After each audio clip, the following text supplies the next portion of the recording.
Good evening, everybody, and welcome to Carving It Up Live right here on Twitter, as well as the Carving It Up YouTube channel and the Gryd Network YouTube channel. As always, I'm Bryson Carver, and we are back live, back in studio, and back with an absolutely jam-packed show for your Wednesday afternoon. Alfred Parsard Jr., Gryd Network contributor, will be joining us in about 20 minutes to talk all things Major League Baseball playoffs. Also talk about his Jets, who got a big win over the Philadelphia Eagles on Sunday. He was going to, at least he told me, come out with some big sort of something for the 8 o'clock spot, which we didn't have a show last night due to the fact that I was traveling home. But listen, Alfred's going to be joining us. Can't wait to have him on this week's edition of Carving Up the Context, which we usually do on Wednesdays. Did it last Monday for my man Dak Prescott, who I'm about to get into. But this week's edition of Carving Up the Context involves a United States Senator calling out the NIL in college sports and making a comment that I just found absolutely laughable. I'm going to get into that later in today's show. Also,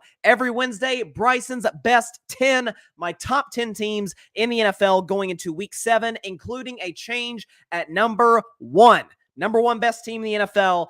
They have not been number 1 this season. They're going to be this week. The Niners have been my number 1 since week 2. Obviously, there's a change there given the fact that they lost to Cleveland. I'll discuss that. I'll also give my predictions for Jaguars Saints tomorrow night's game from the Superdome. Trevor Lawrence, it looks like he's going to be ready to go. I'm obviously predicting this game with the assumption that Trevor's going to be able to go. He says he is. Of course, still got to get cleared by the doctors the whole bit, but looks like Trevor's going to be able to give it a go tomorrow night. But again, loaded show, jam-packed. But first, I want my fellow Dak Prescott supporters and fans out there, particularly fans of the Dallas Cowboys, particularly fans of the Mississippi State Bulldogs, and particularly the fans of Houghton High School. The Houghton Buccaneers, I believe, is where Dak Prescott played high school football. Those in Louisiana may correct me if I'm wrong on that, but those out there who call themselves Dak Prescott fans and supporters, and those who root for the Dallas Cowboys, let's just say one thing with me. Say it loud, say it proud. At this point, you know how the drill goes. Rain Dakota Prescott put together one of the best quarterback games of the 2023 NFL season. I'll tell you why. So, first of all, Dak comes into this game against the Los Angeles Chargers with basically everything going against him entering the game, as it pertains to an offensive line that has struggled throughout the first part of the season and played horribly against the Los Angeles Chargers throughout.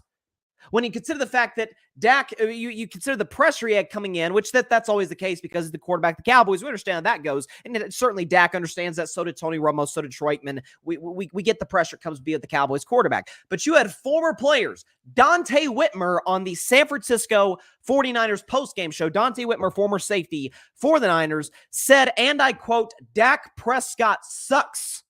Not he's average, not he's good, but not great. No. He said point blank, Dak Prescott sucks. You could argue that Dante's probably salty because Dak threw his head into the turf during a Thanksgiving Day game, but that's neither here nor there. You had Shady McCoy, LaShawn McCoy on FS1, his second time he's done this, saying that Dak Prescott was, and I quote, ass. Interesting. You also consider the fact that Dak in this game was the Cowboys' leading rusher. Not Tony Pollard, not Rico Dowdle. No. Not the occasional CeeDee Lamb reverse play. No. It's Dak Prescott. Not even Cavante Turp. It was Dak. Dak led the Cowboys in rushing. When you consider the fact that he was facing a team whose offensive coordinator, Kellen Moore, the narrative coming to this one was, oh boy, now that Kellen Moore's got Justin Herbert, he's going to, and now Dak Prescott's got Mike McCarthy. More on him in just a moment. Dak Prescott's got Mike McCarthy. He no longer has the safety net of Kellen Moore to put him in position to make plays. Now Kellen has the better quarterback in Justin Herbert. More on him later as well. And Dak was so great, and Kellen Moore struggled. You also consider the fact that he was dealing with, I guess I was wrong on this one, folks. I'm going to have to admit I was wrong on this one. I thought Mike McCarthy would be an upgrade at play caller over Kellen Moore. He's not. He's bad in his own way. Kellen was too cute. Mike's too conservative. That's how it goes. Mike McCarthy, 8 seconds left of the half. Cowboys tied the Chargers 7-7. Down in the red zone, and Dak Prescott is feeling good. He's playing pretty well. Hasn't turned the ball over. They get it down the red zone. 8 seconds left with a timeout, mind you. And Mike McCarthy, when the Game clock operator stops the clock accidentally, assuming Mike is going to call a timeout because the Cowboys' previous play had ended in bounds. And you see your thing, okay, McCarthy's going to take a shot at the end zone. If it doesn't work, kick the field goal, go into halftime up 10-7. And McCarthy says, no. Hey, ref. Hey, come here, ref. Hey, wind the clock down to 3. Like, forget giving my quarterback who makes $40 million a year. Forget giving him a shot at the end zone. We'll just take the 3. Despite his offensive coordinator not believing him, despite the fact that the playbook, and we saw this in the film last week against San Francisco, is so vanilla, is so predictable, it's easy. Even Brandon Staley, one of the most clueless head coaches of the league, I thought actually put together a decent game plan coming off a bye. I didn't think Brandon Staley, as much as he's been a liability, and he's not the coach for the Chargers moving forward, there's no question about that. I didn't think Brandon Staley was the reason the Chargers lost, or even a primary reason he lost. I actually put together a pretty good game plan. Why? Because Mike McCarthy put together a horrendous game plan as it pertains to again, not putting together creative run plays. CeeDee Lamb, Dak Prescott and CeeDee Lamb were on the same page often. It wasn't because of good play calling. Dak Prescott having to make plays out of the pocket. He's breaking sacks. He's not turned the ball over. He's taking shots down the field. God forbid. Oh, my goodness, he missed a throw at the end to Tony Pollard. Oh, my. Okay, so we can now confirm live on Carving It Up. We have breaking news. Dak Prescott is human. I cannot believe I have been, maybe that's why he has a bad game every so once in a while. But that aside as well. With all of those things working against Dak Prescott, just chill. He was led the Cowboys to a game-winning drive, threw for over 200 yards, had a passer rating over 100, had a touchdown rushing, had a touchdown passing through the air, was Pro Football Focus highest-ranked quarterback in Week 6. And oh, by the way, 7 for 9, 105 yards, when pressured, led a game-winning drive against the Chargers, against Herbert, against Kellen Moore, with all the pressure in the world on him, without good play calling, with conservative coaching, with poor clock management, with no running game, with the fact that until the last 2 minutes, the best defensive player of the Cowboys was a no-show again. They say if it looks like a duck, quacks like a duck, it's probably a duck. The thing I've always said about Dak Prescott, about this whole, is he top 10? Is he elite? Well, I mean, stats pretty elite, and since he came to the league, he's up there in game-winning drives. He's consistently in the playoffs year in and year out, and the Cowboys are abysmal offensively when he's out of the lineup. Just check the numbers getting back to 2020. And even last year when Cooper Rush was in the lineup, the Cowboys went 4-1. It certainly, sure as heck, was not because of their offense. It was because of their defense. Dak Prescott, and this is undeniable, was the single sole number one reason the Cowboys won that football game. You've been asking Dak to say, hey, if it's not going well, can you be a quote-unquote force multiplier? Can you be the reason that we win? I heard that last week after the Niners game. When the Cowboys win, it's because Dak is he's like a puzzle piece, right? He just fits in there. He does his job. But when they lose, it's because Dak played bad. Other coordinators like, hey, Dak beat us and he can't. I heard that narrative last week. With everything working against him, constantly under pressure, no running game, receivers struggling to separate aside from CeeDee Lamb and Brandon Cooks, Michael Gallup consistently dropping pass after pass, Jalen Tolbert making a boneheaded special teams mistake, and he still won the game. Is Dak Prescott Patrick Mahomes? No, nor will he ever be, or Joe Burrow, or Trevor Lawrence. He'll never be those guys. Those guys are, to me, those are the three best quarterbacks of the sport. Those are guys who you could put just about anything around and you almost always be competitive. Those three are in a class by themselves. Mahomes, certainly. Mahomes is the face of the league, of course. But Jalen Hurts, who you guys know I love, bought into Jalen Hurts last season, and Micah Parsons sort of alluded to this in his podcast. That's kind of been the national discussion today. Micah Parsons said, hey, Dak plays great. Crickets. Dak plays awful. Oh, my gosh. The Cowboys got to move on. Can't give an extension. Emmitt Smith, the great Emmitt Smith, who I have all the respect in the world for. Certainly is a higher football elect than I. No question about that. But even Emmitt Smith and many others said, I wouldn't give Dak the extension. I wouldn't. And then Emmitt didn't take any big shots at Dak. That's his quarterback. That's Cowboys quarterback. But he's like, probably need to go in a different direction. Meanwhile, Jalen Hurts throws 3 interceptions against a Zach Wilson quarterback team, including one that literally cost them the game. If Dak Prescott does that, are we having a different conversation today about him as opposed to the one we had about Jalen. I'm not saying we should rip Jalen all week because we shouldn't. But we also shouldn't rip Dak all week as well. For the record, Dak in the last 3 years, check the numbers. Don't take my word for it. Just check the numbers. Has been better than Jalen Hurts. This year, he's been better than Jalen Hurts. By the way, Brock Purdy. Love Brock Purdy. But when this whole, Brock Purdy's better than Dak. Yeah, he's smarter than Dak. He's got a better, higher football IQ than Dak. He can just trust Brock Purdy more than Dak Prescott. And again, love Brock Purdy. Loved him since the day he stepped on that field back in December against the Miami Dolphins. I'm like, okay, Niners got them something here. There's something. I like this kid. And he's gotten better and better. Love Brock Purdy. But the absolute second things weren't absolutely perfect for him, he had a bad game. Absolute second things weren't perfect. Josh Allen, the turnover man himself. Second straight week for the Bills. They've had a grand total of 7 points in the last 5 minutes of the game. Dak Prescott against the Giants, and in the past, let's see, he has not lost to the Giants since the Obama administration. If not for a missed pass interference in the end zone, Josh Allen loses to the New York Giants, quarterbacked by Tyrod Taylor. My point about this all is, given what he did the other night against the Chargers, given what he did against Justin Herbert, against his old OC Kellen Moore, who I was lectured was the reason for the Cowboys' offensive success with Dak.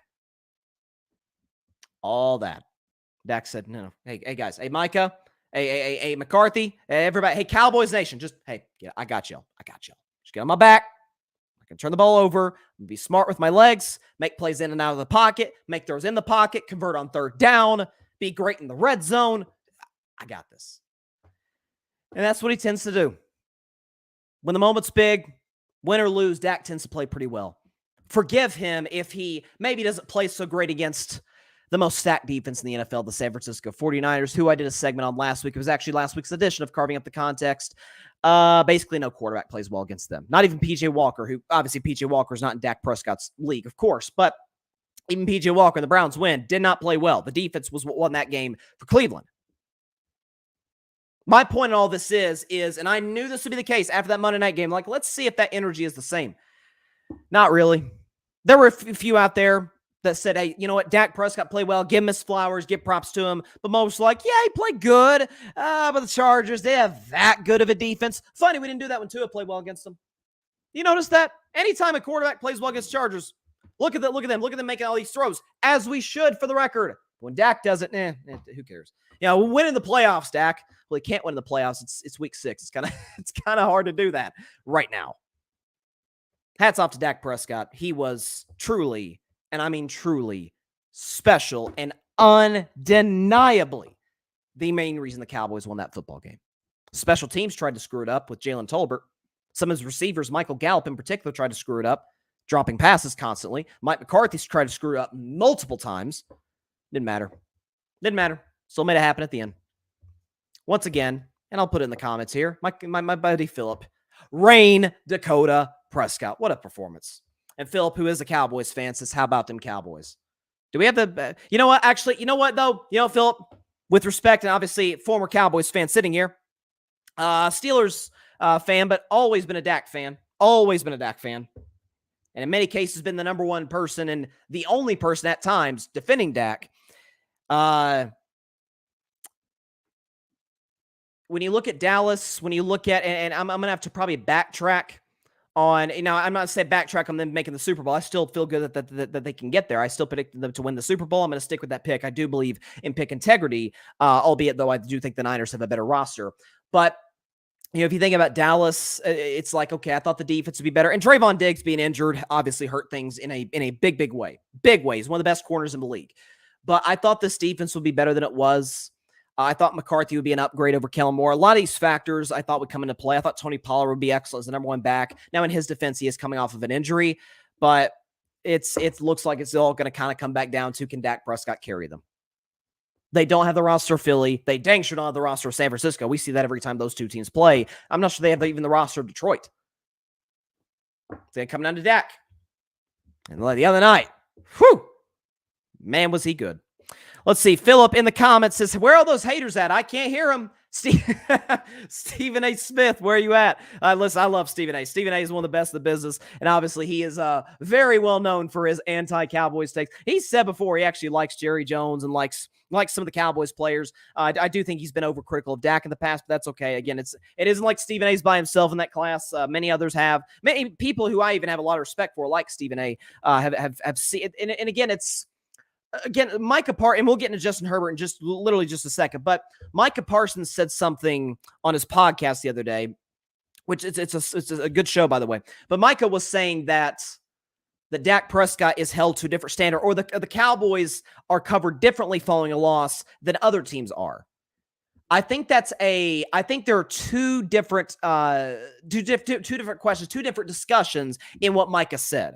If Micah is, and Micah could be referring to both, I don't know. But if Micah is simply referring to the Cowboys, and he mentioned the Cowboys, and then he mentioned Dak, if he's simply talking about the Cowboys and saying that we are covered in a different lights than other teams are, is it fair? No, but that is the way it's been way before Micah got there and long after Micah's gone from Dallas. Like, that's how it's going to be. That's how it is for the Lakers. That's how it is for the Yankees, for Duke basketball, for Alabama football, for the longest time, UConn women's basketball. That is the standard of championships, and obviously popular players, flashy players, a lot of those programs, great coaches, and all of those franchises and programs. So that, to me, is a different conversation than covering individual players differently. Dak in particular, which Micah is sort of in his own kind of embodying T.O. in a certain extent, except there were no tears in this one. T.O., obviously, we remember the soundbite where he used to talk about, that's my quarterback, about Tony Romo. But Micah was saying that, hey, Jalen Hurts has a bad game and it's crickets. I mean, a bad game against, and I love Jalen, but Jalen has a terrible game against the New York Jets. You know, Dak has an excellent game against Chargers. By the way, Dak also played great against the Jets. Robert Saleh was almost correct on the whole, we embarrass other teams' quarterbacks. That's almost true, actually. Even Patrick Mahomes, except Dak Prescott, hung 30 on them, had a passer rating over 100, didn't turn the ball over, had multiple touchdowns. But we're splitting hairs here. We're splitting hairs. But can you imagine, though? Seriously, I'm not. Just hang with me for a second. If Dak threw 3 picks, scored 14 points against the New York Jets defense, and threw the game-ending interception, essentially, oh my gosh, we would hear about it for a month.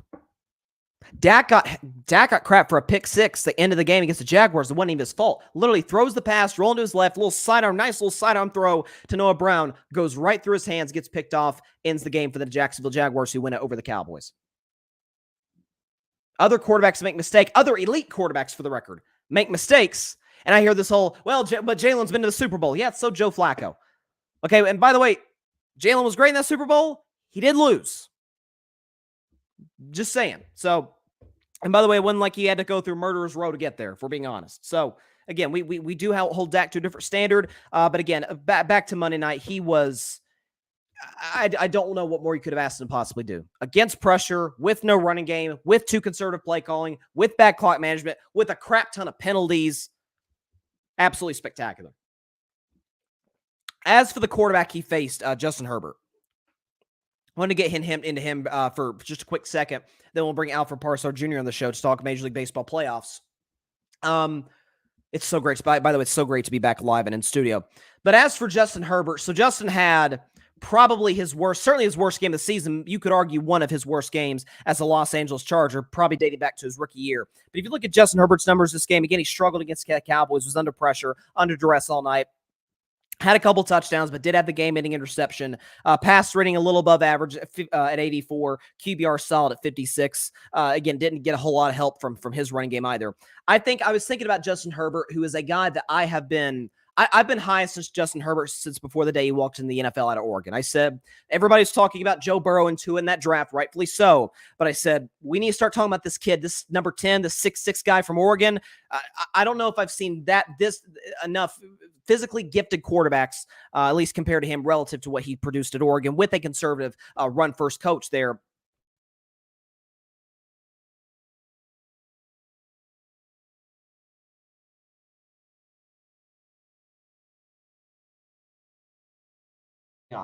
Okay, I think our mic's back. I think our mic is back on Carving Up Live. I don't know what was going on there. But as far as Justin Herbert, I've actually thought about a good comparison for him, and it actually involves a quarterback that's still playing today. I think Justin Herbert is this generation's Matthew Stafford. I think he is. This amazing arm talent. Now, Herbert's bigger than Matt, like just a bigger, stronger athlete. But Herbert's the type of dude, huge arm, pretty accurate, pretty mobile, is the type of dude who say, hey, get on my back, I can carry you to a win. That's Stafford did so many years in Detroit. But bad coaching, bad defenses, no running game kind of played him in the end.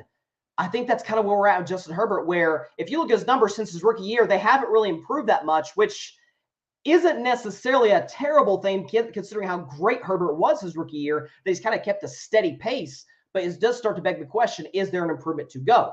Is he able to elevate into a top 5 level player? I think he is. I think he has all the physical attributes to do that. I think he has all the intangibles to do that, but does he have the physical attributes to be able to do that? If you're a Los Angeles Chargers fan, the Chargers organization, I think they're in a weird spot where, it is obviously a coaching change is needed. There's no question about that, but Herbert's starting to remind me of Matt Stafford. Again, not in a bad way. Matthew Stafford won the Super Bowl a few years ago once he got a great coach and a great roster.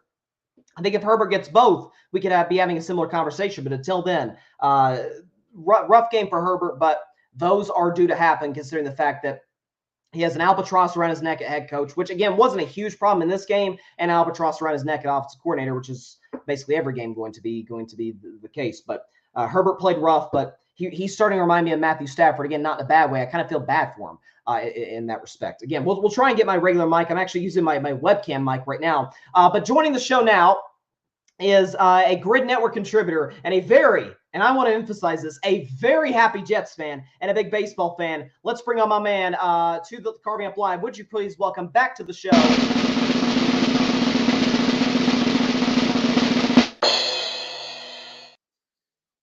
Alfred Parsard Jr. Alfred, how you doing today, buddy? Great is an understatement. Yes. Great. Okay, great. Following the Jets. But before I even get into baseball, I do want to ask you about the Jets. And it's great to have you back on the show to talk baseball, to talk Jets, obviously. I talked about on Monday's show that it feels like we talked about even with Aaron Rodgers, these first 6 games coming into the season, like, man, this early schedule is brutal. You got Kansas City, you got the Eagles, 2 Super Bowl teams, you got the Bills, all these teams in this stretch. And the Jets come out of it all but 4 snaps with their backup quarterback 3-3 and a pretty pillowy, soft schedule laying ahead. What's your outlook on the Jets, going into the future? Do you think that they could be a playoff team this year? Now that we've gotten through the worst, I do think that we can be a playoff team. I feel like our defense is solid. Our defense is our anchor, as everybody who follows the NFL knows. And then Zach Wilson in these last 3 games, if you take a look at him, not turning the ball over. He had more yardage than Mahomes on that Sunday night game. And then he outplayed Jalen Hurts to everybody's surprise on this past Sunday. And when I tell you that building was electric, MetLife was rocking after that win on Sunday. Oh yeah, I guarantee it was. I mean, you were in the building. You're there for every home game, and so I can imagine the atmosphere there. And I said this after Zach went down, or I'm sorry, after Aaron went down 4 snaps in, they obviously got what was a massive win against the Bills, given the circumstances. I said, look, I know everybody's going to kind of write the Jets off for dead. Obviously, it's a contender, barring the unforeseen possibility of Aaron Rodgers coming back, which again, it's Achilles. I don't see that happening, but I think if you look at this roster, you look at this defense, which is almost better than advertised. They're playing out of their minds right now. They did it against Kansas City, they did it against Philadelphia, and they did the week prior against the Denver Broncos. I said, listen, if they get competent quarterback play, I still think this is a playoff team, kind of in a similar sense that last year's team was. Like if they play clean football, don't turn the ball over, rely on the running game with Breece Hall, with Dalvin Cook, and it's a solid run blocking offensive line, albeit it's not a great pass blocking offensive line. This is a team that could be one of the 7 best in the conference right now, sitting here today. Again, your thoughts on? Let me ask you about this, because Robert Saleh was talking about how our defense has embarrassed every single quarterback they played this season. Dak Prescott's is the exception, but aside from that, that's mostly been the case. Again, even against the great Patrick Mahomes and against Jalen Hurts on Sunday. Let's just assume Aaron doesn't come back this season, because I think that's increasingly unlikely given the severity of the injury. What is the ceiling for the Jets this season? I'm gonna give the Jets 9 wins this year. I think we could be a 9-8 football team. I think that would be enough for a final wild card spot in the AFC. Because when I look at the lexicon of teams in the AFC, Buffalo will be Buffalo, even though they struggled against a terrible Giants team on Sunday.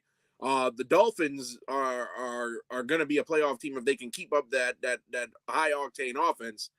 So I and then of course you have the Chiefs. I think the Chargers are on that bubble. Despite your comments about Justin Herbert earlier, I think they'll eventually get it together. Kansas City is going to win that division hand in hand. Yeah, so I don't. But we're not a division winning team. Obviously, I don't believe in Zach Wilson that much. But we'll sneak into a wild card. I'm sure of it. By the way, that schedule I was talking about, so you got the Giants, which is a neutral site game. I have a feeling obviously, I assume. Will you be there? That's technically a home game for the Giants. Will you be there at MetLife? I'll be there as a fan. There you go. Okay, so still there in the building. But again, Giants, Chargers, Raiders, Bills, Dolphins. So there's some tough games that stretch. But again, you got Atlanta with Desmond Ridder. Patriots there at the end of the season. So the Jets are worst case scenario going to be third. Probably don't finish. I don't know why my mic's giving me problems right now. They probably don't finish ahead of Buffalo, and they certainly don't finish ahead of Miami. But I think your Jets are in a pretty solid spot. As for, let's shift now to the Major League Baseball playoffs, because I know you're a very passionate baseball fan, passionate Mets fan. This is, I don't think you're going to love what I'm about to say right here, but I'm going to say it anyway. Can we just, okay, what did you say on 8 o'clock spot before the Cowboys-Niners game? What did you say the Niners had like a 99% chance? 99.9% chance to win that game. Okay, well, I'll up you 0.1 on what I'm about to say here. The Philadelphia Phillies have a 100% chance to win the World Series. That's the best team left by a country mile. With respect, we'll get into the American League Championship Series, Game 3 tonight. With respect to the Rangers and obviously the Astros, the defending champions, this team's on another level in terms of hitting, in terms of pitching, in terms of obviously hitting for average, getting on base consistently, in terms of game management. They've been excellent. Your thoughts on the Phillies right now? Again, you're a Mets fan, so I can't imagine you like what you're seeing right now, what they're doing right now, up 2-0 on the Arizona Diamondbacks. I've been telling everybody that I've discussed MLB playoffs with that it's going to come down to who wants it more, and the Phillies just simply want it more. You could tell in their confidence and their attitude, in the way that a lot of those guys like Harper and Schwarber and Turner walk up to the plate. You obviously want it more when you walk up to a team and beat them 10-0 in a playoff game. They've just been outright dominant since about August. So, I mean, I don't know if they may win the World Series. I think it's a good bet to bet on them to win the World Series. But just as much as they've wanted it, the Texas Rangers have been just as on fire as the Phillies have. Yeah. Texas is playing unbelievable baseball. Actually, I think I picked against them in their first two series, and I predicted against them in this one. I think I had Houston in 6. They'd have to win out for that to be the case. We got a comment here by my man Philip. He says, Bryce Harper's on another level. The Phillies have shocked everyone. This is going to be a good World Series. Yeah, they're obviously going to be going. I don't think anybody, even with respect to the Diamondbacks, they've had a fantastic season. Given the expectations, they got a very bright future ahead, given their young talent. Corbin Carroll in particular. I love that kid. But listen, they're just, we see this often all the time. I always give the example of, I remember years ago, the Indianapolis Colts with Andrew Luck made the AFC title game. That was the whole Deflategate, situation there. And Tom Brady and the Patriots ran roughshod on them. Like occasionally you'll have this situation where a team kind of sneaks in, it kind of surprised everybody. They swept the LA Dodgers, and then they just run into a buzzsaw team that's just been there and done that before. The Phillies, again, Bryce Harper's playing unbelievable. Kyle Schwarber hit 2 homers last night. You got Nick Castellanos, who's got 5 homers this postseason. I mean, what they're putting together right now is exactly what you want to see in October baseball. And again, this is the second straight year. They're getting hot at the absolute right time. They're peaking at the right time. And again, I think I had Philly in 5. I'm still going to stand by that. I think Arizona will get 1 in this series, but man, this team is absolutely on another level. As for the American League Championship Series, and by the way, Game 3 is in an hour and a half. Astros and Rangers. This is a must-win situation for Houston. I don't anticipate if they lose tonight, they pull a Boston Red Sox and come back from 0-3 and the New York Yankees back in 0-4. But again, your outlook on this series. So Game 2 was a dandy going back and forth, and the Rangers were able to pull it out at the end. Your thoughts on this series? Can Houston still pull it out down 0-2? I think they'll win tonight, only because due to my personal experience, I don't trust Max Scherzer in playoff games after his lackluster Mets pitching performance against San Diego last year in the wild card round. But no, I think Astros take tonight, but that'll be the only game they get this series. They're going to be a one win and done team. It's going to be Rangers Phillies in the World Series. Okay. Oh, I feel that. Yeah. By the way, Jordan Montgomery, with his performance in Game 2, you could quote me now. He is going to be the prized free agent pitcher on the market this offseason. Over Shohei? I know Shohei's not pitching next year, but over Shohei? Well, since Shohei's not pitching, I'm not including him amongst pitchers. But okay, I think Montgomery, and I think he will end up a New York Yankee. So our friend Mike Guido will be very excited to get that man back. I mean, it isn't like that organization is a lot to be excited about. I mean, they're the definition of mediocrity. And again, that's you and Mets. I've always said, folks out there, and I know obviously you're a Mets fan, Barry's a Mets fan. I know many Mets fans out there. If obviously 86 World Series, obviously I didn't exist back then. I was born 03, so that I didn't even witness that series and Bill Buckner and all that. But 86 aside, Mets fans, Red Sox fans, it's like enemy of my enemy is my friend. That's and right. I consider us allies, right? Like we're always going to pull against the Yankees. I'll never forget. Like it seems like any time that the two teams meet at Citi Field or at Fenway, there's always the Yankees suck chant always breaks out in the crowd. It's a beautiful thing to see two fan bases coming together with one common belief, one common opinions. It's a beautiful thing to see. As for your Mets, there's a lot of organizational change going right now. Buck Showalter gone. General manager for the Mets, I believe, is gone as well. What is your outlook on the Mets going into 2024? Because obviously there were some big expectations coming into this season that were not even close to being Mets. Them along with the Padres, really kind of fell flat in their face in that regard. Your thoughts on the Mets right now? What do you think they need to do to get back into the contention of being a playoff team, which they were 2 years ago? Two things. One, they got to re-sign Pete Alonso. He's going to be an expiring contract after the 2024. Rumors are he'll either get traded at the deadline if they can't come to an extension prior. I know there are certain people who want Alonso gone, but a guy who consistently will give you 40-plus home runs and 100-plus RBIs, that's not a guy that you want to get rid of. Also, I think they need one more offensive piece. I think the rotation will be solid. On paper right now, it's going to be led by Kodai Senga, who, if it wasn't for Corbin Carroll's outstanding performance, I think that Kodai Senga would have a chance to be Rookie of the Year this year. But Senga pitched pretty well. McGill and Peterson came into their own this season. Quintana, after a rough injury-riddled start, he settled down and proved to be solid. I can only imagine what a full season he would have produced. But I think the Mets are one or two good more offensive pieces away from contending. I don't even think they get a wild card next year, just the way that baseball is right now. Of course, the Braves are always going to be the Braves. The Phillies are always a second-half postseason team. And even the Marlins, they got better this season and showed everybody that they can contend. So I think it'll be a down year for the Mets. However, I do have one bold prediction. If he can make the roster out of spring training, Ronnie Mauricio is taking home Rookie of the Year next year. Okay, I can see that. I mean, I like him. He's solid.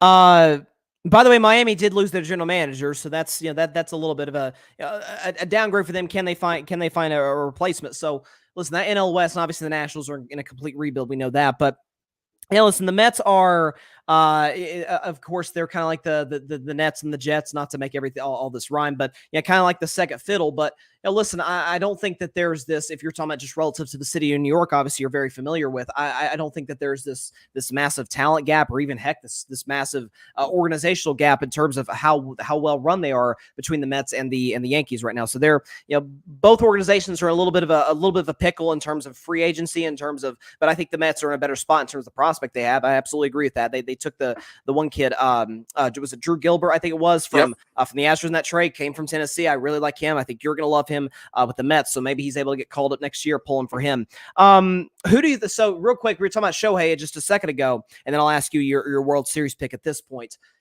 Where do you think Shohei ends up, Alfred? Because I don't think he's coming back to the Angels. That seems like it's kind of, I mean, he left before the season was even over. We saw multiple instances where the Angels tried to go for it at the trade deadline. It didn't work out, and he seemed to be pretty frustrated with the organization. I'm hearing Dodgers. I'm hearing my Red Sox. Their sources come out of Boston saying there's a shot. There's a shot it happens. The Mets have been discussed. Where do you think Shohei Ohtani ends up when it's all said and done this winter? Well, for me, using logic, the reason why Shohei signed with the Angels when he came from Japan was because Los Angeles has a great Japanese culture. Very comfortable, easy for him to fit in. I think he's going to stay in LA, but he'll end up in Chavez Ravine instead of Anaheim. So I see him as a Dodger. The Dodgers, they make the postseason every year. Dave Roberts is doing a great job as far as getting his team to the postseason. I believe they've won the NL West, 11 years consecutive now? So, something crazy, yeah. Yeah, so I could see Shohei in blue and white next season, especially because they do need another ace, even though he's not going to pitch next year. The season after, you got to think for the long term, because I don't think after Clayton Kershaw's dismal performance in the playoffs this season, where he got chased out of the first inning by the Diamondbacks, I don't foresee Kershaw with a much longer future in Major League Baseball. So somebody's got to be the next superstar on that team. You couple that with the long-term contracts of Mookie Betts and Freddie Freeman and a lot of those other guys, and I think Shohei will be another piece to help them win. So I think if he wants to win, he'll end up going to the Dodgers. And I remember when he suffered the injury to his elbow, I came on the show and said, because there was this weird narrative going around. I think Ken Rosenthal was one of the only people to point out, like, hey, this is crazy. What people are saying right now, saying, hey, now I'm not going to make Shohei Ohtani the first $500 million man just because, he's not pitching next year. That is, to me, the very definition of sort of winning the battle and losing the war in a long-term sense. I mean, this is a guy who, we've seen guys come off of multiple Tommy John surgeries. Nate Eovaldi with the Texas Rangers, got my guy in Boston for a while there, had two, and he's almost, in a weird way, almost been better in a certain sense after the surgery. We got to give credit to some of these new technologies. It's the very reason, not to circle back to your Jets, but it's the very reason some believe Aaron Rodgers might miraculously come back this season. It's just the new and improved technologies. Shohei's going to be back pitching in 25, in 20, and even in 24, he's one of the best hitters in Major League Baseball. So you absolutely give him the $500 million contract. Final question for you, Alfred. So we got 2-2-0 series at this point. Phillies over the Diamondbacks, Rangers over the Astros. You just said you got the Rangers getting the World Series, and in doing so in gentleman's sweep fashion over the defending champs. Who do you, if it does end up being a Phillies Rangers World Series, or even if it's a Phillies Astros World Series, with respect to Arizona, I don't think they have any chance whatsoever to win this series. Do you think Philly wins it all, or are you picking somebody else, one of the Texas teams? As much as it's going to hurt my heart to have these words come out of my mouth, the Phillies are going to go all the way. I believe so. It just comes down to who wants it more. And more importantly, Bryce Harper, if he can get a ring, it'll solidify his legacy as one of the all-time greats. So I think they want to win it for Bryce. Bryce is fired up. Castellanos is hitting bombs left and right. Schwarber and Turner and even Alec Boehm to an extent. And Aaron Nola is woken up from the grave. So wow. All those guys, and Zach Wheeler too. So they're all firing on all cylinders. It's clear. It's clear cut. No matter who the Phillies play, they're taking it home, I believe. Is it 99.9% clear cut or 100% clear cut, Al? We're gonna go with 99.9% just in case the 0.1% comes back to haunt us.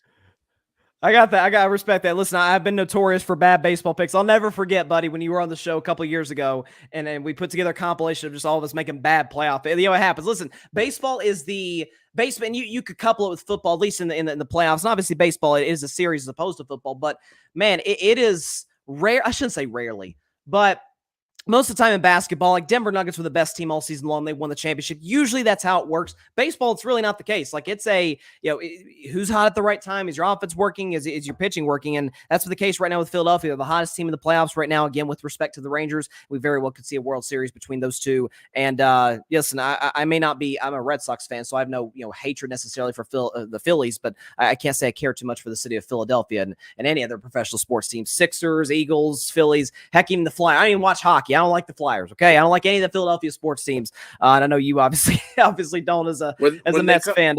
When their fans come to Citi Field, they're so obnoxious.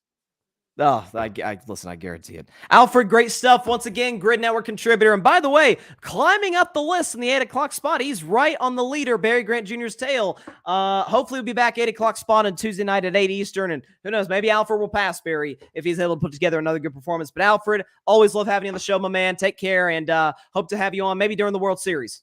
All right, Bryson, I'll see you. Yes, sir.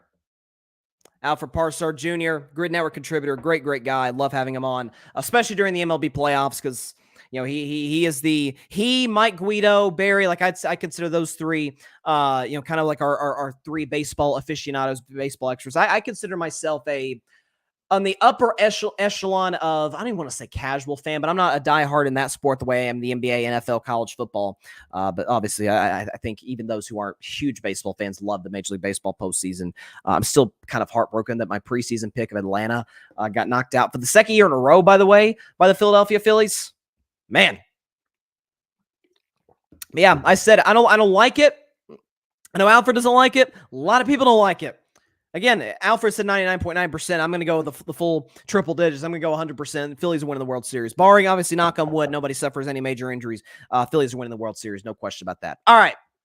Okay, I want to make sure my mic is working. Because, again, my mic has been sort of I don't know what's been going on with the technical problems on Carving Up Live for some weird reason. It just goes in and out. Microphone, Wi-Fi. Wi-Fi has been good today. Again, knock on wood that continues. Wi-Fi has been good. Connection wasn't great when I was in Disney World in Orlando on Friday and Monday shows. But it looks like we're good right now. Looks like we're good to go, and hopefully this maintains for the rest of the show, and hopefully the microphone, which is connecting in and out, I don't know what's going on there. Hopefully that maintains the rest of the show as well. But every Wednesday, and we sometimes will alternate it. We can put it on an occasional Friday show if the story permits, or a Monday after a crazy football Sunday. But most of the time, Carving Up the Context precedes Bryson's Best 10 on Wednesday. That is the case this week, and we've got a good one. So we had a United States Senator. And for the record, before I even get into that, 99.3% of my shows do not cover politics in any way, shape, or form. Like, I'm not going to come up on Carving Up Live and after a Patrick Mahomes game, talk about healthcare and immigration. I don't touch that stuff. I follow it. There's no question. I follow politics like crazy, but this is a sports show, so I mainly, do talk about sports.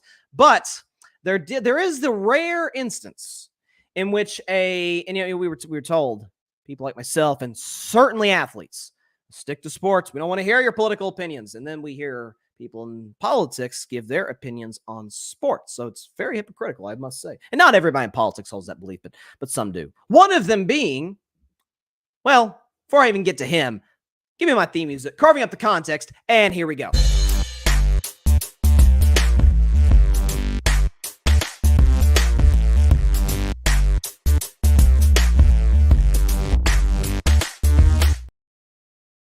Carving Up the Context this week, and we've got a good one for you. So, West Virginia Senator of the Democratic Party, Joe Manchin, was talking the other day about NIL, name, image, and likeness for college athletes. And this has been a topic of conversation. I'll never forget the very first month of my show, all the way back in October, or it might have been November at that point of 2019. I was talking about how James Wiseman, currently of the Detroit Pistons, played briefly for the Memphis Wildcats back in college basketball. And then Chase Young, who's now with the Washington Commanders, played for Ohio State, both of them with a second pick in their respective drafts in 2020, both incredible talents in college, were suspended for ridiculous reasons regarding certain stipulations that the NCAA didn't allow them to, like in the case of James Wiseman, they didn't want his family to move to Memphis. In the case of Chase Young, it was like something about how he paid for his girlfriend to come down to watch him play in the Rose Bowl. It's crazy, crazy stuff. And finally, a couple of years ago,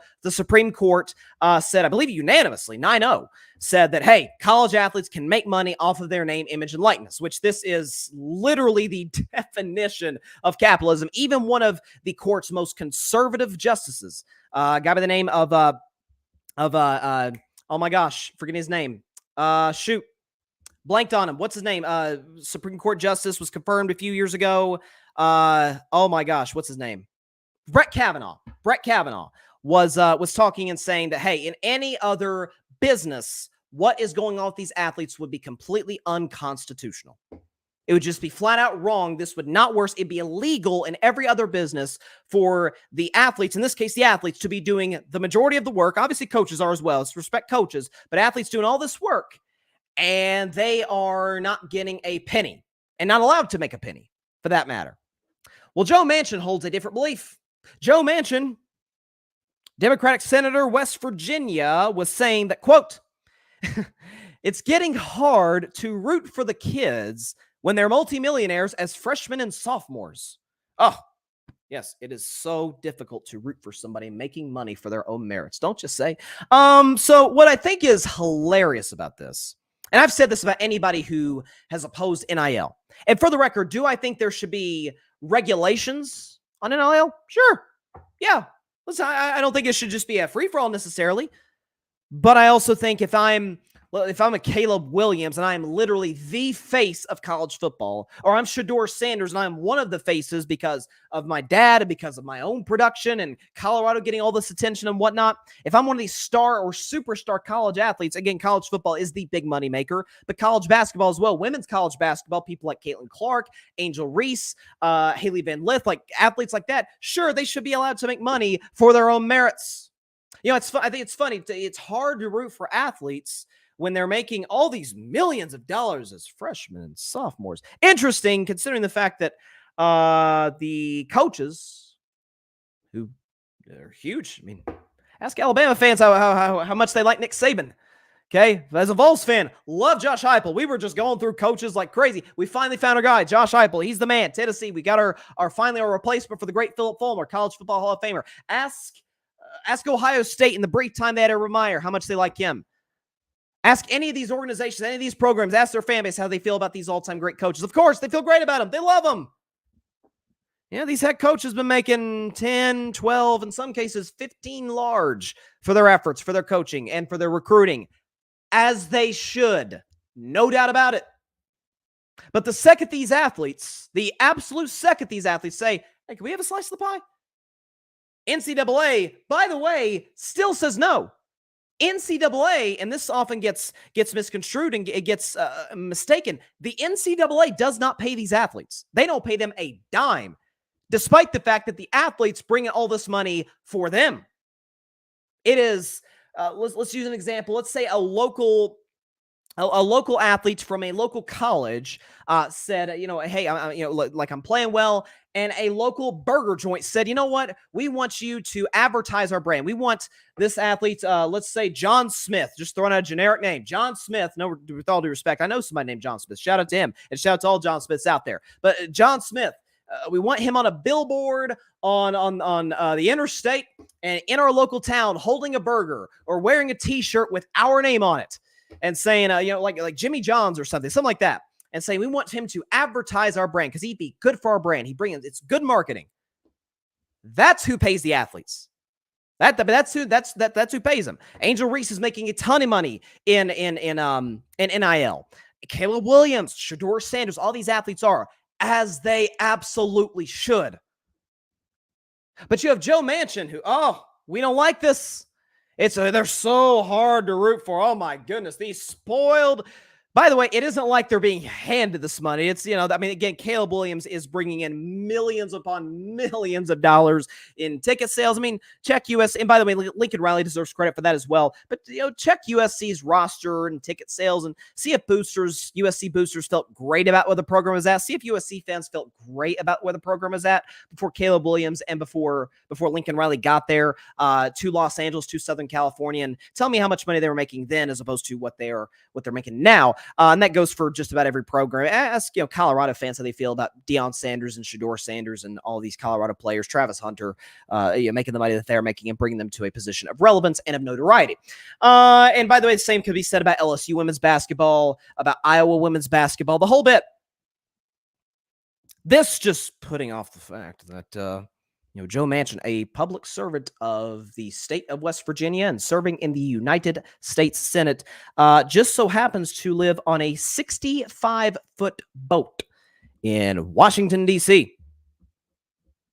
By the way, it's, I read this, experts, this according to USA Today, experts have said it's not quite swanky enough to qualify as a yacht. I'm just, I gotta admit, it's hard to root for a senator who's living on a boat and making this money from. The hypocrisy is beautiful.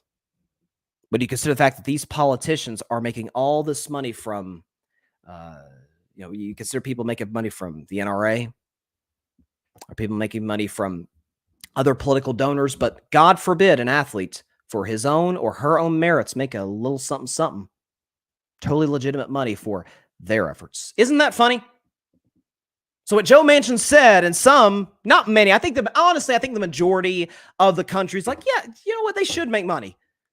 Some people disagree on whether there should be regulations. I think there should be regulations, but I've always, from the beginning of my show and even before that, I've been very passionate about, man, if I'm going out there and selling tickets and selling out stadiums and bowling, and I'm in the Heisman discussion, this is talking about college football, obviously, or in the NCAA tournament, men's or women's basketball, I'm bringing notoriety and relevance to my programs. I want to make a little money. Yeah, I think there should be, I think I should have the right to do that in America, in a capitalist society. I think I should have I should have the right to do that. But, people like Joe Manchin and other politicians, he's not the only one who can say this, but other politicians making money from donors and for their political campaigns and to live a pretty swanky lifestyle. Not all of them, but the ones who've been there for decades.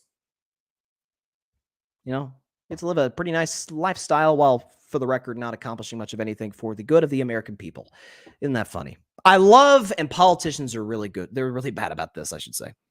How we hold, and I remember talking about this with Live Golf, that we got mad at the golfers for going to Live Golf more than we did for our own United States government being in business, being Saudi Arabia being one of our biggest trade partners for the longest time, despite the fact that they basically funded 9/11. We don't get on the politicians for that, but we give the golfers crap for. Isn't that funny? I think it's very interesting how that sort of parallels and how it all ties in. Interesting. All right. That's it for carving up the context. I just saw that from one of our United States senators. I'm like, boy, there's a lot of hypocrisy behind this. You know what I'm saying? A lot of hypocrisy. Let's get to the comments here. Let's see. I hope I'm pronouncing your name correctly. Marcy Chica. Please correct me if I'm wrong. I hope I'm pronouncing your name correctly.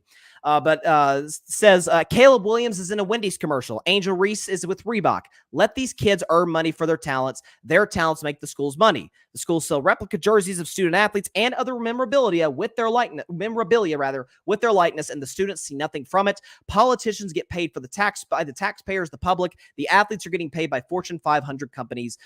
Big difference.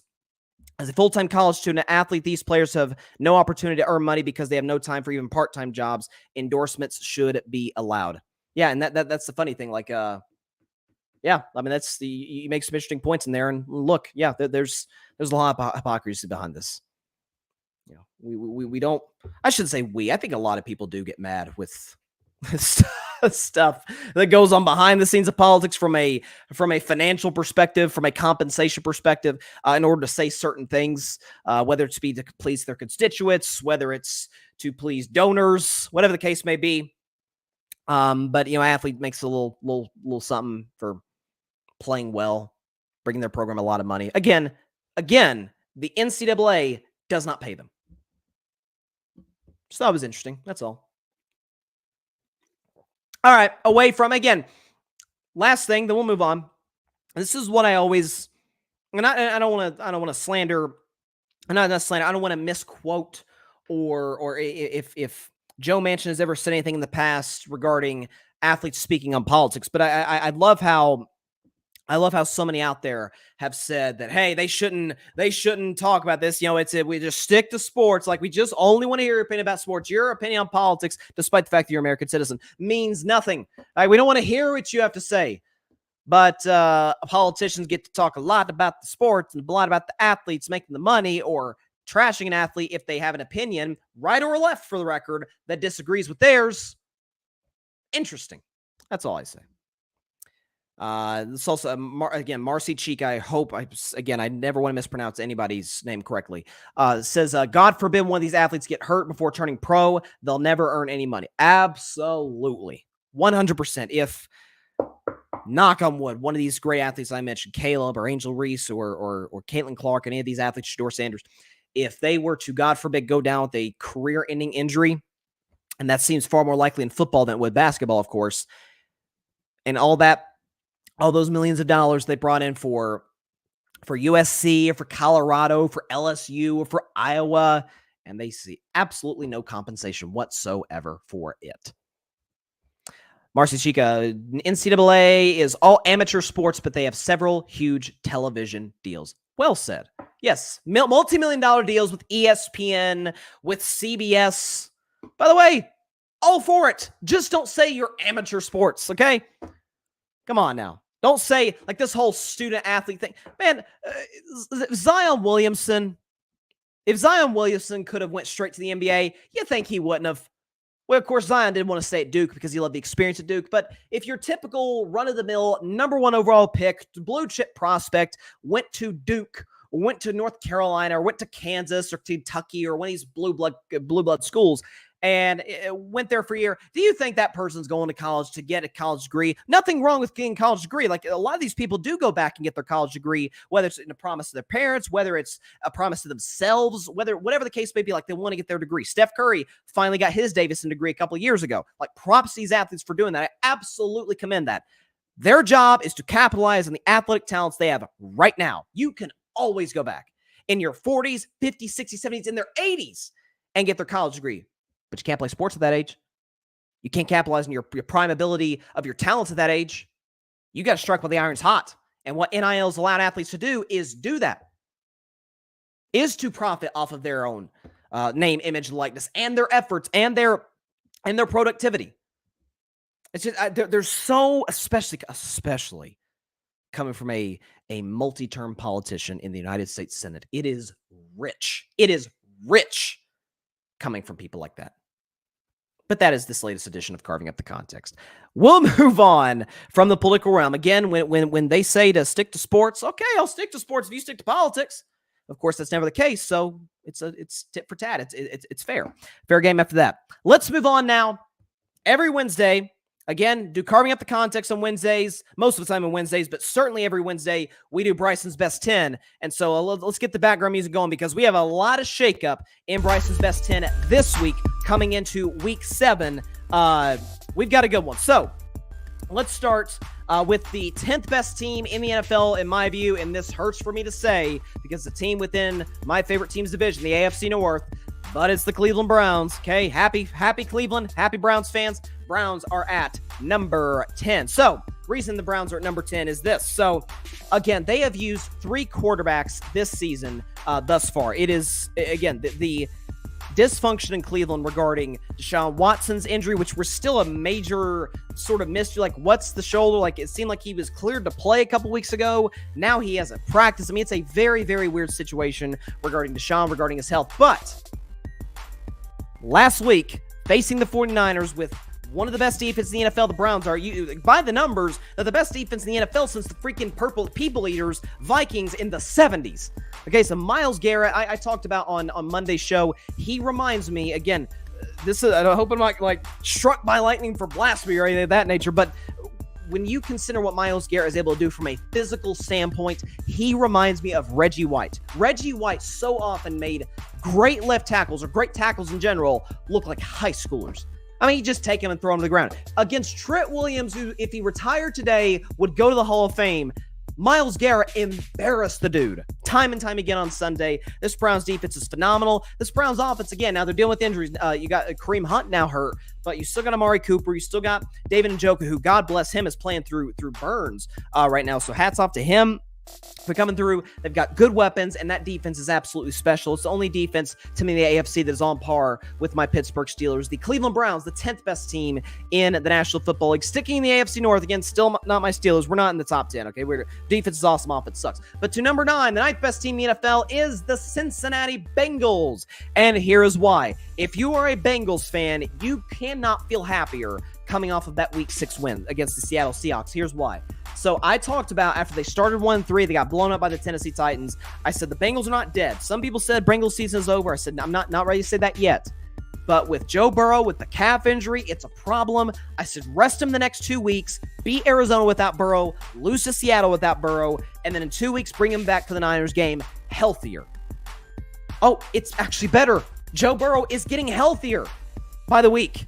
Joe Burrow beat the Arizona Cardinals. We expected that to happen and played great for the record in that game. But then against the Seattle Seahawks, and I'll get it, the Bengals offense didn't look great, but the main thing for the Bengals, Joe Burrow looks healthy. T. Higgins will be coming back after the bye. Joe Burrow will be even more healthy 2 weeks from now. And this defense for Cincinnati, we talk about how more in Kansas City later. Obviously, they're up in Bryce's best 10. Kansas City's defense, this is the best that they've had in the Mahomes era. I could argue in the 3-4 years that Joe Burrow has been in Cincinnati, this is the best defense they've had in Cincinnati since he's been there. You got guys like Hendrickson, Hubbard, and the linebackers Logan Wilson have played out of their minds right now. The secondary's been good despite some injuries, despite losing some guys in free agency. I like where Cincinnati's at right now. I'm not saying they're going to beat the Niners in 2 weeks, although I wouldn't put it past them. Joe Burrow looks healthy, which the only chance for the Bengals to compete, given how bad their offensive line is and given the somewhat liability that they have at head coach with Zach Taylor. If Joe's healthy and ready to go, you have a chance. He's one of those guys. If he's healthy, you have a chance to win every single game that you play. Not saying the Bengals will, of course, but they're in a great spot coming into Week 7 in their bye and going to Week 8 next week in that big game against the Niners. The Bengals, the 9th best team in the NFL. At number 8, they fall a lot from last week. From number 3 to number 8, it is the Philadelphia Eagles, and here is why. So a lot of people have Philly in their top 5. I understand that. I said on Monday's show, and I firmly believe this, 2 months from now, it's October 18th today. So in December 18th, we will know who this Philadelphia Eagles team is. We will know who they are because 7 of their next 8 games, it is a brutal stretch coming up ahead for Philadelphia. So they've got the Dolphins, the easy game, so to speak, in the stretch is the Commanders at the Commanders, who beat them last year, came that close to beating them again this year. It's a little bit of a matchup problem for Philadelphia. Then they have the Cowboys, the Chiefs, the Bills, the 49ers, the Cowboys, and the Seahawks. I mean, this is a brutal 7 to 8 game stretch for the Philadelphia Eagles coming up over the next 2 months. If they're able to get out of that stretch 5-3, 6-2, book it. They're going to be a team that competes for a Super Bowl, for the NFC title at the very least, and probably win their division over Dallas when it's all said and done. But Jalen Hurts is not playing good football. And I love Jalen. For the first 6 games, he is objectively playing bad, turnover-prone football, 7 picks, 1 fumble loss through the first bit of the season. This running game for Philadelphia, they kind of abandoned it against the Jets, which was weird. DeAndre Swift only with 10 carries. Lane Johnson's hurt, which is a big concern for them. And this defense, I keep saying this, the back end of this Eagles defense, and if they play a great quarterback, it can be had. It can be exposed. And they play some great quarterbacks to the stretch. They play Tua, Dak twice. They play Josh Allen. They play Patrick Mahomes. They play Brock Purdy. I don't think Geno Smith's a great quarterback. He's a darn good one. And all these teams, most of these teams at the very least, have excellent wide receiving cores. Eagles in a little bit of trouble, but I still have to give respect to the roster. I still believe Jalen can turn it around, and I still love Philadelphia's offensive line and running game. The Eagles, the 8th best team in the NFL. At number 7, it is the Jacksonville Jaguars. Duval, I believe this might be their highest or second highest ranking on Bryce's best 10 this season. The Jacksonville Jaguars are the 7th best team in the NFL, and here's why. Trevor Lawrence, everybody overreacted after the first 3 games. Oh my God, his numbers aren't great. And yeah, that's because his receivers had a bad case of the drops. Through the last 3 games, this 3-game winning streak for Jacksonville, their offense has been sensational. Scoring over 30 points on a relatively consistent basis. Trevor's playing outstanding football. Travis Etienne is arguably the best player on the Jags offense, minus if you take Trevor Lawrence and put him to the side. And what I love about Jacksonville, and I love Doug Peterson, he's an excellent coach. What I love about Jacksonville is this defense seems to be finding its way a little bit. Okay, the secondary is playing good opportunistic football. They're taking the ball away. They're getting to the quarterback consistently against a decent Colts offensive line on Sunday. And again, divisional familiarity. They consistently got to Gardner Minshew. This Jags team, I said before the season, I had Trevor as my MVP and the Jags losing to Kansas City in the AFC Championship game. I don't don't know necessarily about Trevor winning MVP, although I'm not going to move off that because I don't think there's a clear favorite today. I think Trevor can swoop in and kind of take that lead sooner rather than later. But I love where this Jacksonville team's at. It's got youth defensively. They're hungry defensively. They're getting better every single week, which is a big plus for them. And this offense, Calvin Ridley, Travis Etienne. You've got Zay Jones. You've got Evan Ingram. And you've got Trevor Lawrence, man, the ship, man. You're always in a position to win football games every single week. The Jaguars, who are going to play tomorrow, and I'll predict their game in just a second against the Saints, are the 7th best team in the National Football League. At number 6, they only move up a spot despite their win. It is the Dallas Cowboys. They still are not in my top 5, and here is why. So I picked Dallas to get to the Super Bowl and lose to Kansas City before this year started. I said I thought this defense would be among the best in the NFL.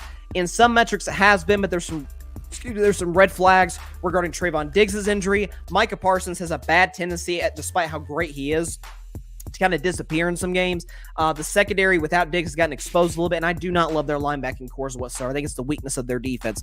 Offensively, offensive line ain't great. Aside from CeeDee Lamb, Brandon Cooks, their receiving core is incredibly limited. And Tony Pollard simply, in his defense, he's coming off of a brutal injury coming off of last year's playoff run against the 49ers. But Tony Pollard has not been that great through the first part of the season.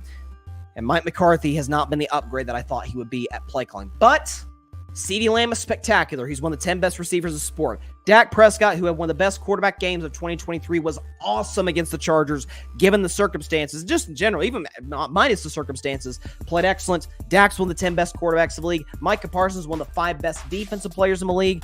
I could see Dallas being aggressive and maybe going after a receiver to kind of shore up that unit in before the trade deadline, potentially going after a corner as well. You can't fill Trayvon Diggs' place. He's an elite player. There's a reason he's making as much money as he's making. But to put opposite Trayvon Diggs, put Deron Bland back in the slot. He's played well on the outside, so maybe you take a nickel corner, you trade for a nickel corner to put on the inside on the slot guys. But Dallas says, listen, they're 4-2. They're going to buy. They've got momentum. Defensively, they certainly have the upside there. Offensively, it's literally Dak or bust in a large sense. And last week, it was Dak. Like, he was spectacular against the Chargers. But for that reason, I only put the Cowboys up 1 spot from where I had them. I guess, again, 6 games in, it's not as good of a team as I thought it'd be, but I did know their 3 best players, Dak, Lamb, Parsons, would all be great. They all are. The Cowboys are the 6th best team in the NFL. To the top 5, at number 5, they do not move a spot at all. It is the Miami Dolphins. So I know Miami, obviously, they blew out the Carolina Panthers on Sunday. Some have had Miami higher up on their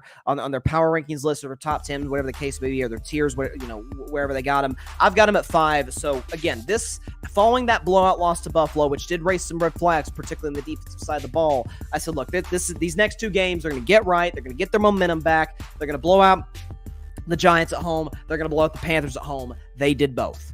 Now, I did stupidly take the other teams and the points.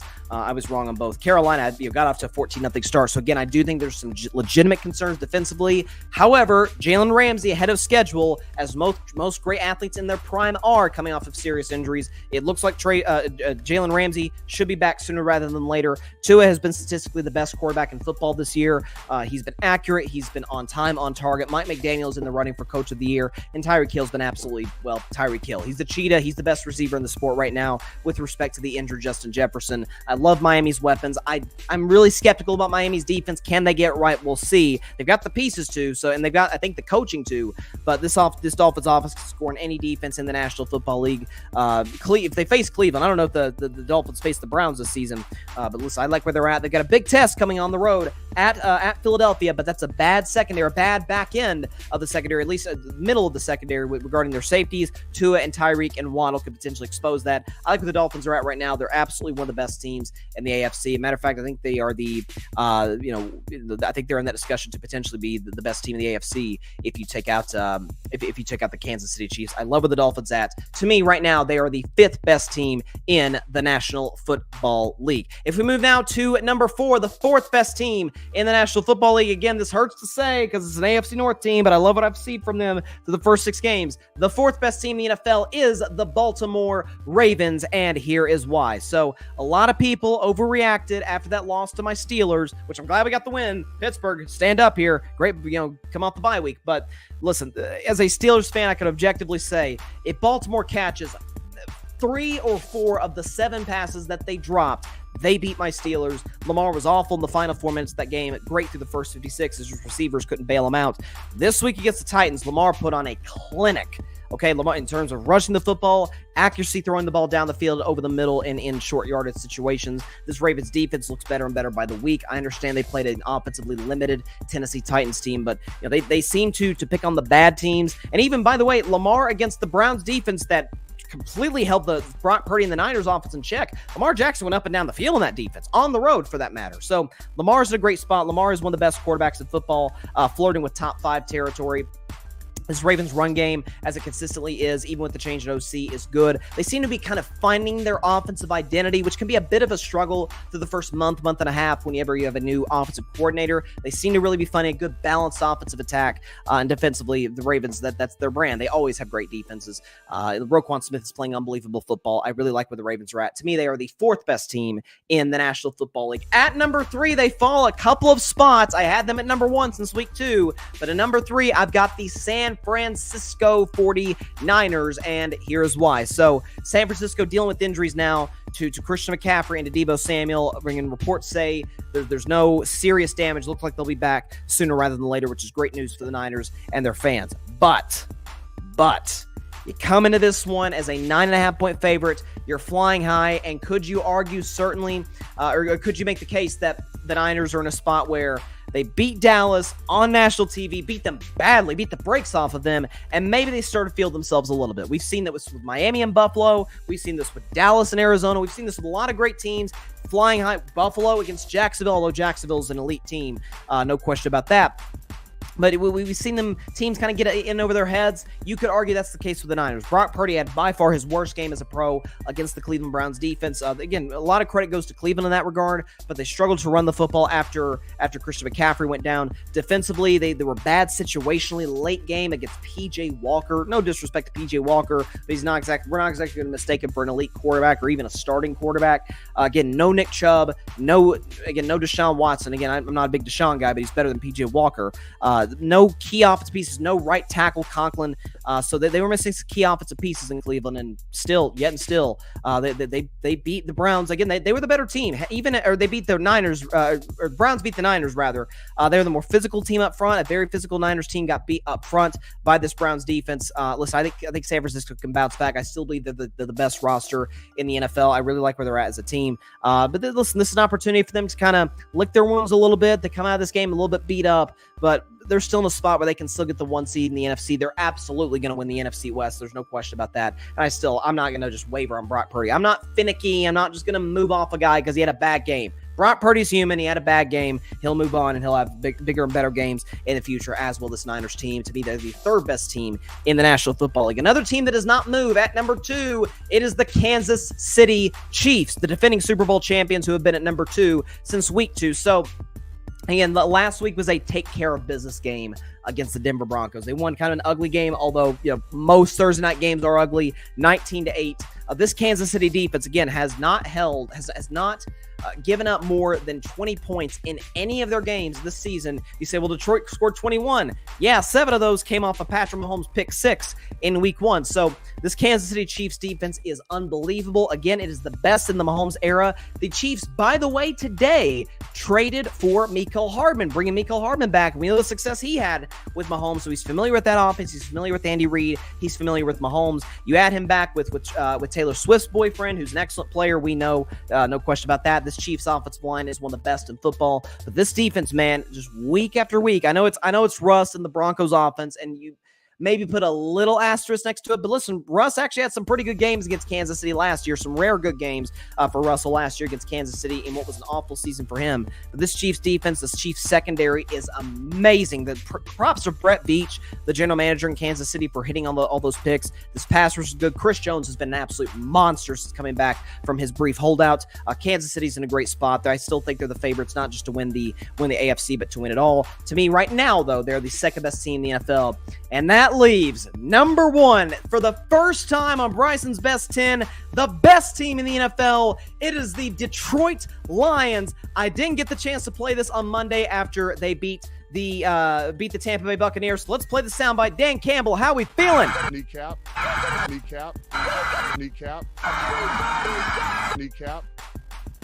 Man, I'll tell you what, I'm loving what I'm seeing from the Lions right now. I have believed in this team to get to the conference title game since before the season started. I don't know what there isn't to like right now. So the main concern from those who might have been skeptical about the Lions, they would have said, hey, this Lions offense is one of the best in football, sure, but we don't trust them defensively. They had a bad year last year.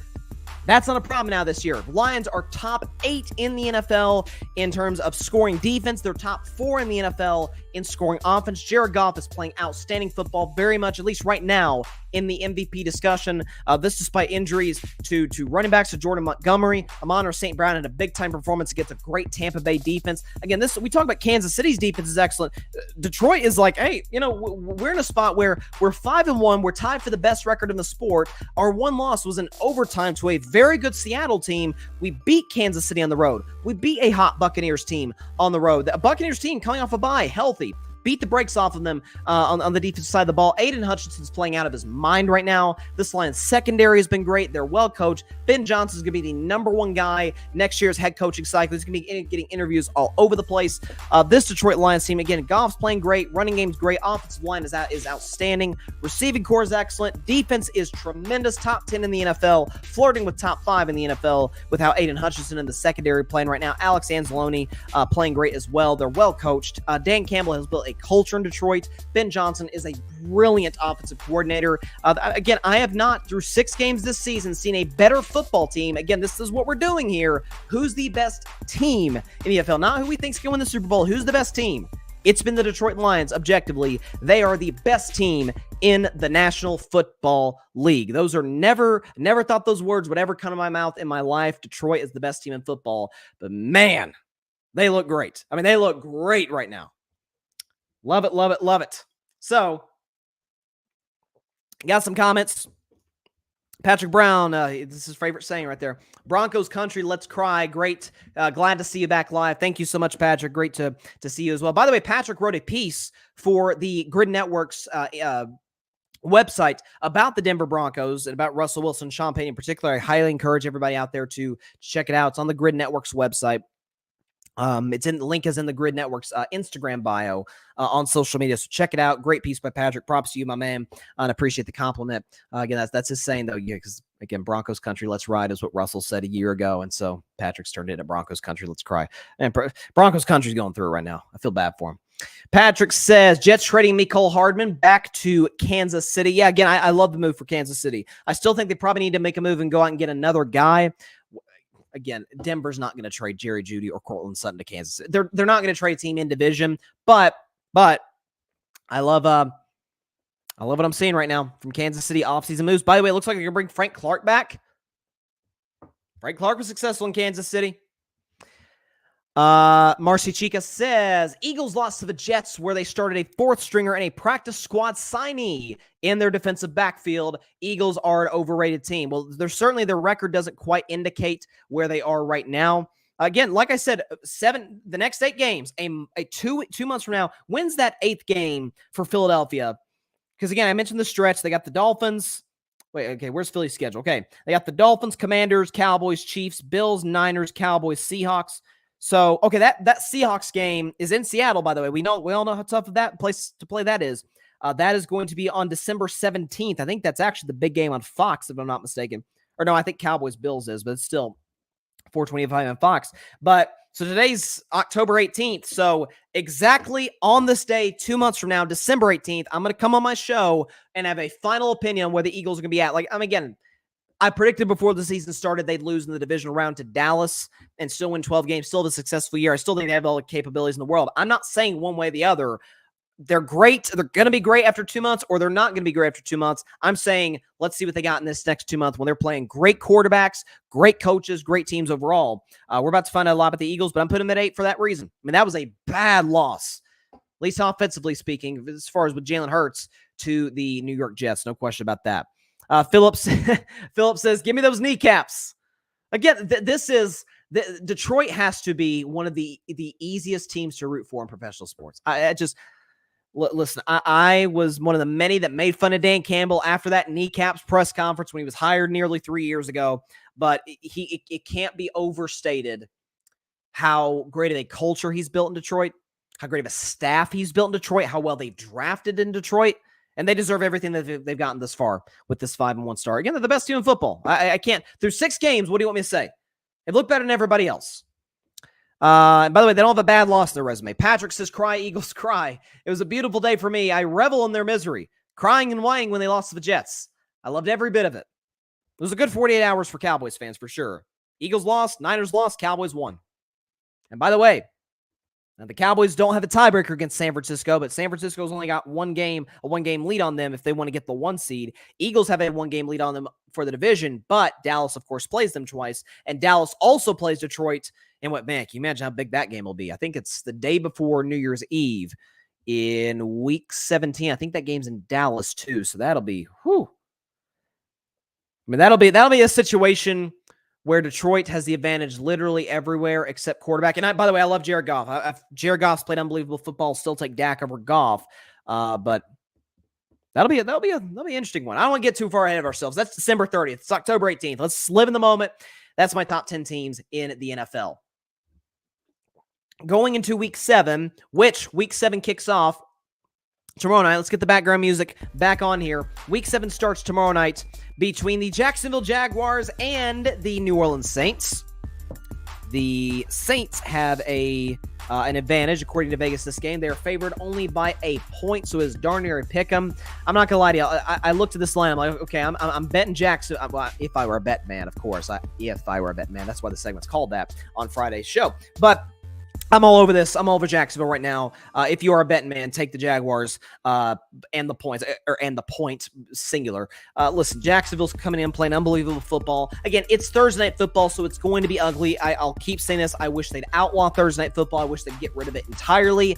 Outside of opening night in September and Thanksgiving Day in late November, that's it. That's the only Thursday football I want to see. I think it's awful. It's a bad product. And just put some Sunday games on Amazon, or put a Monday game on Amazon, or a Saturday game on Amazon, okay?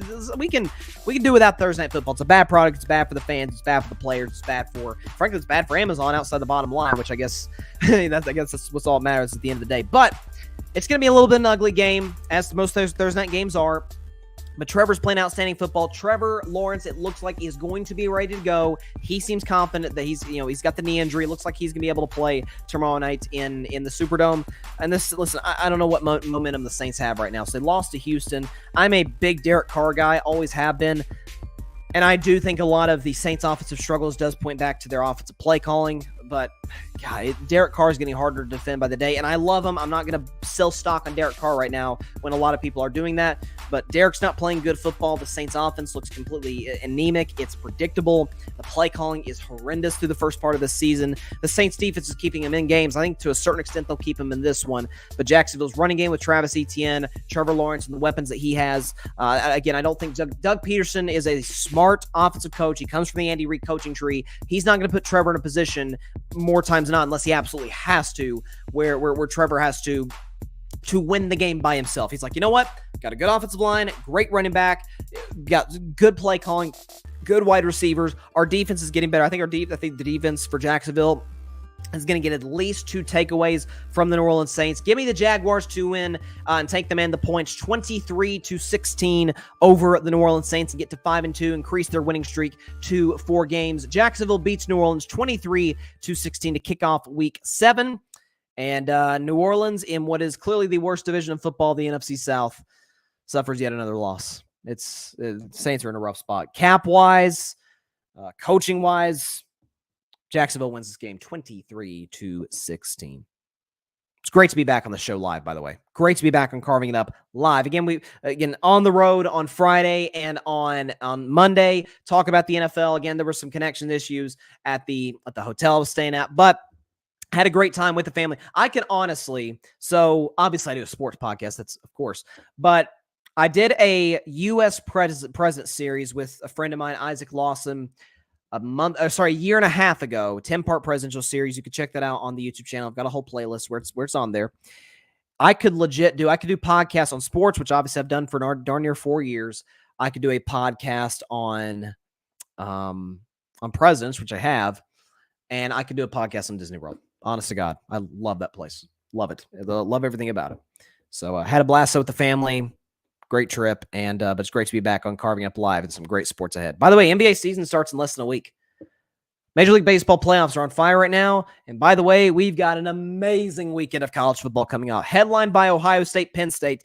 But for me personally, I'm excited for Tennessee, Alabama, the third Saturday in October. The Vol View, by the way, 6:30 Eastern, 3:30 Pacific on Friday's show, right in the middle of Friday's show, of course, with NFL predictions as well and reaction to the game from tomorrow night. So that is all the time we have for today's show. Appreciate everybody stopping by. Be sure to get to catch Carving Up Live on Friday at 6 p.m. Eastern, 3 p.m. Pacific time, right here on Twitter, as well as the Carving Up YouTube channel and the Gryd Network YouTube channel. And be sure to like, share, comment, and take 2 seconds out of your day. Hit that big red subscribe button. Helps the channel grow exponentially. And be sure to go subscribe to the Gryd Network. That is GRYD, the Gryd Podcast Network, right here on YouTube, as well as any and everywhere you get your favorite podcast, be it Apple Podcasts, Spotify, iHeartRadio, Google Podcasts, any and everywhere you get your favorite podcast. Subscribe to the Gryd. We just surpassed 500 subscribers there on YouTube. Getting close to doing that on the Carving It Up YouTube channel, trying to get to 1,000 subscribers by Super Bowl 58, which is February the 11th. So if you have subscribed, thank you so much for doing so. I can't tell you how much I appreciate that. But be sure as well to tell a friend, tell a family member, tell their uncle, tell their niece, their nephew, to tell a friend. And if you haven't subscribed, again, it just takes a couple seconds. And literally just look at that. The subscribe button's right there. Or if you're watching on YouTube, what was it? Down there? I guess I'm pointing to it right or down there. Just hit that button right there. That red one that says subscribe, hit it. Look how quick that was. See, you just subscribed. It's that easy. All right. See you on Friday. Love sports in October right now. God bless you all. Peace out. Man, I'll tell you, watch out. Watch out for the Phillies, as much as I hate to say it. Phillies win the World Series. Thanks so much for watching the show on YouTube, and be sure to go click that big red subscribe button and check out the other clips and full shows from Carving It Up Live, as well as our other incredible content creators here on the Gryd Network.